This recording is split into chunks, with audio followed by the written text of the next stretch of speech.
وہ حدیث جو آپ سب کو دل و دماغ کے اندر محفوظ رکھنا ہے، وہ حدیث میں آپ کی سماعتوں کے حوالے کرتا ہوں. یاد رکھنا، ویسے نہ بننا جن کی صحبت میں بیٹھنے سے حضور نے منع فرمایا ہے. ویسے نہ بننا.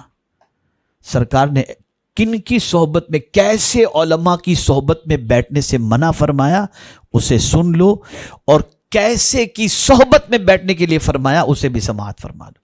آقا کریم صلی اللہ علیہ وسلم فرماتے ہیں لا تجلسوا عند کل عالم، ہر ایک عالم کے پاس مت بیٹھا کرو، بس اسی عالم کے پاس بیٹھو جو تم کو 5 سے ہٹا کر 5 کی طرف دعوت دے. توجہ چاہوں گا، کتنے سے ہٹا کر؟ بولیے. 5 سے ہٹا کر 5 کی طرف دعوت دے. یہ بھی سرکار صلی اللہ علیہ وسلم کا ایک طریقہ ہوتا، سوال پوچھتے تھے تاکہ بات دل و دماغ کے اندر محفوظ ہو جائے نا. اس لیے میں نے بھی سنت پر عمل کرتے ہوئے آپ سے پوچھ لیا، کتنے سے ہٹا کر کتنے کی طرف لے جانے کی؟ 5 کی طرف. بس اس کو اگر آپ نے آج یاد رکھ لیا اور اس پر پریکٹس کرنے کی آپ نے شروع کی، غار کے اندر بھی آپ بیٹھے ہوں گے نا تب بھی مطمئن ہوں گے انشاءاللہ. انشاءاللہ. آقا کریم صلی اللہ علیہ وسلم نے ارشاد فرمایا اسلامی عقائد میں شک سے ہٹا کر یقین کی طرف لے جائے. غالباً غالباً غالباً غالباً والا مسئلہ نہ ہو، یقیناً یقیناً یقیناً والا مسئلہ ہو. شک سے ہٹا کر یقین کی طرف. ایسے عالم کے پاس بیٹھو جو تمہیں یقین کی طرف دعوت دے، شک کی طرف نہیں. اب یقین اللہ کی کتاب، اس کے رسول صلی اللہ علیہ وسلم کے ارشادات سے جب کوئی بات پیش کی جائے گی تو وہ یقینی ہوگی. تو یقین کی طرف.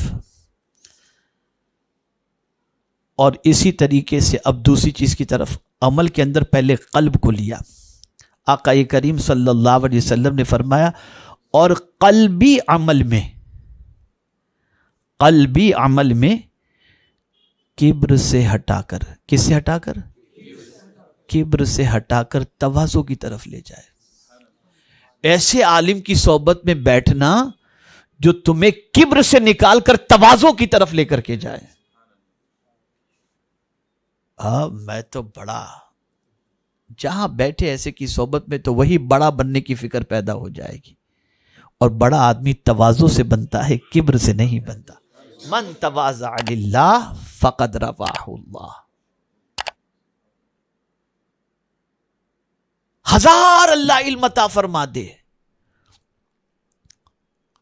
بہت بلند و بالا مقام پر فائز ہو جائیں،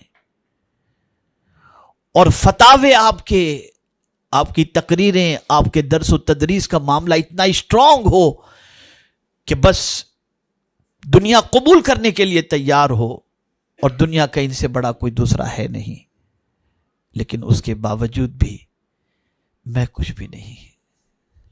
تواضع، ایسی تواضع جیسے کچھ ہے نہیں. حضرت معروف کرخی رحمت اللہ تعالی علیہ،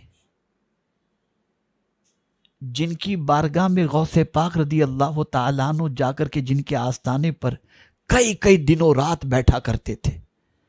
سیدنا معروف کرخی رحمت اللہ تعالی علیہ کے آستانے پر میں اس جگہ پر جا کر بیٹھا ہوں جہاں پر سیدنا غوث پاک رضی اللہ تعالیٰ عنہ بیٹھ کر کے چلا کیا کرتے تھے اور وہاں بیٹھا کرتے تھے.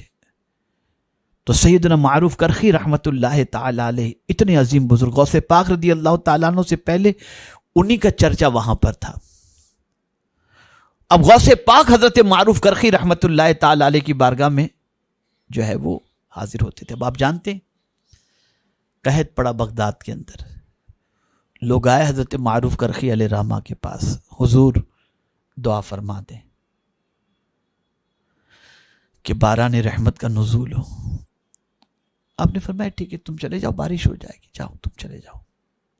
لوگ چلے گئے، حضرت معروف کرخی بغداد چھوڑ کر چلے گئے.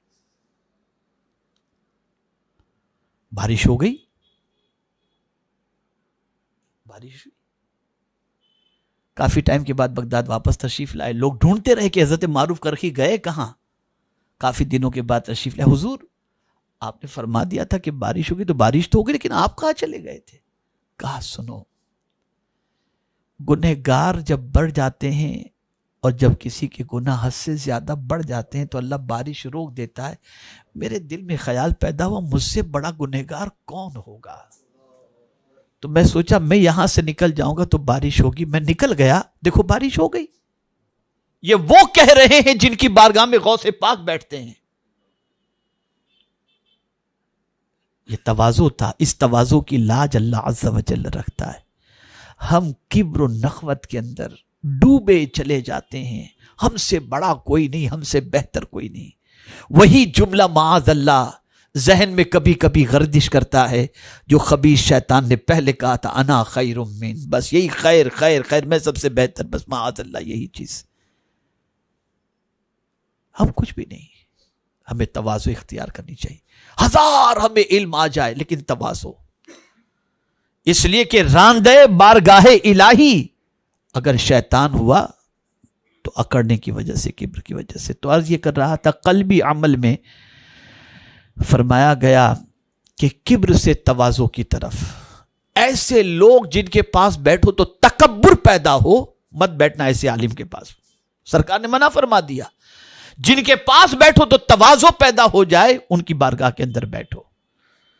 خود کو بھی ایسا بناؤ کہ اپنے اندر تواضع ہو، تاکہ جو ہے لوگ بیٹھیں تو ان کی زندگی میں بھی منکسر المزاج ہونے کا جذبہ پیدا ہو. اور معاشرت میں یہ تیسری بات، اور معاشرت میں دشمنی سے خیر خواہی کی طرف. ایسے عالم کی صحبت اختیار کرو جو معاشرت کے اندر دشمنی کی طرف تمہیں نہ لے جائے، بھلائی کی طرف تمہیں بلائے. خیر خواہی، جس کے پاس بیٹھو تو دشمنی والی بات ہو، خیر خواہی والی بات ہو. ابھی آپ کو بتاؤں گا تو حیرت ہوگی، کیا سوچ تھی امام اعظم ابو حنیفہ علیہ رحمہ کی. مناظرے خوب کرتے تھے، خوب مناظرے کرتے تھے، لیکن اپنے بیٹے سے فرمایا بیٹے تم مناظرہ نہ کرنا. بڑے عالم تھے ان کے بیٹے بھی. عرض کرتے ہیں حضور آپ تو روز مناظرہ کرتے ہیں اور مجھے روک رہے ہیں آپ، تو کیا حضرت آپ کو اپنے بیٹے کے علم پر یقین نہیں ہے کہ کمزور ہے، کہ مناظرے میں ہار جائے گا، ایسا ہوگا؟ تو فرماتے نہیں بیٹا ایسی بات نہیں ہے. اب جو بات فرمائی اسے سنو. ارشاد فرماتے بیٹے تم جوان ہو، تمہارے مناظرہ کرنے میں اور میرے مناظرہ کرنے میں فرق ہے.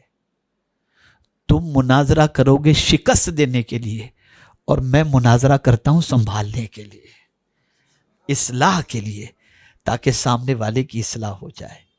ایک عظیم نیت ہمیں عطا فرما دی کہ خیر خواہی کے علاوہ کوئی ہمارا مقصد نہیں ہونا چاہیے. اعلیٰ حضرت کی پوری زندگی اور پوری کتابوں کو پڑھ کر کے دیکھ لو، خیر خواہی کے علاوہ اور کوئی چیز نہیں ہوگی.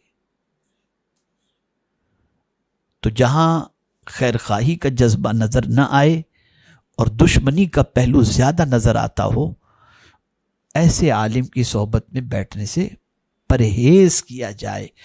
اب دشمنی سے مراد یہاں پر یہ سمجھ لیں اعدائے دین کی بات نہیں کر رہا ہوں، معاشرت کے حوالے سے اس کو ذہن میں رکھیں.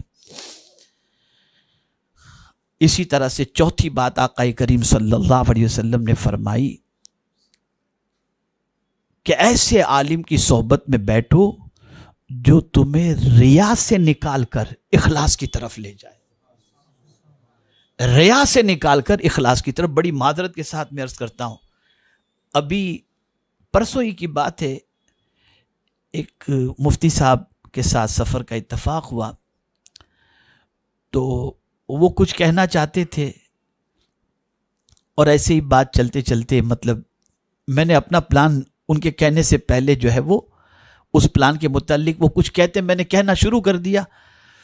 تو بولے حضرت میرے ذہن میں یہی بات تھی. میں نے کہا ٹھیک ہے چلیے آپ مفتی صاحب ہیں تو تھوڑی سی احتیاط برت رہے ہیں، اگر کوئی دوسرا مرید ہوتا تو فوراً کہتا یہ حضرت کی کرامت ہے، کہ پہلی حضرت نے بتا دیا.